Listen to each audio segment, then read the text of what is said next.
पाकिस्तानी अवाम ने chief justice साहब को पाकिस्तान का हीरो करार दे दिया है। चीफ साहब ने अवाम को राह दिखा दी है। उन्होंने हुक्म दे दिया है और सबको पाबंद कर दिया है।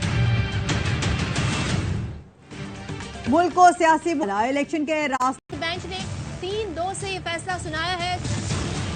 आइन की बालादस्ती हुई है। अदालत ने आइन के मुताबिक फैसला किया है। की अक्सरियत से फैसले में कहा गया है पंजाब में इलेक्शन की तारीख का ऐलान सदर मुमलिकत KP में गवर्नर करें। पंजाब के लिए तारीख इलेक्शन कमीशन तजवीज करे। 90 रोज में इलेक्शन मुमकिन ना हो तो मुशावरत के बाद तारीख तब्दील की जा सकती है। इलेक्शन एक्ट की दफा 57 के तहत सदर को पंजाब में तारीख देने का इख्तियार था। खैबर पख्तूनख्वा असम्बली गवर्नर ने तोड़ी, इसलिए तारीख देना भी गवर्नर की जिम्मेदारी है। Chief justice Umar Ata Bandial, justice Munib Akhtar, justice Mohammad Ali मजहर ने इलेक्शन का हुक्म दिया। जस्टिस मंसूर अली शाह और जस्टिस जमाल मंदोखेल ने खुद नोटिस केस में इख्तिलाफी नोट लिखा।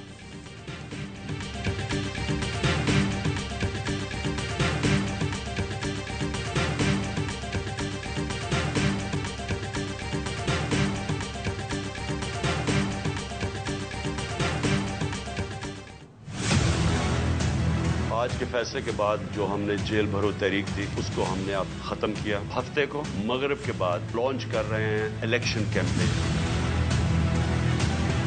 सुप्रीम कोर्ट को यह कहना चाहता हूं कि कौम आपके साथ खड़ी है। कौम इस मुल्क में तरसी हुई है इंसाफ के लिए।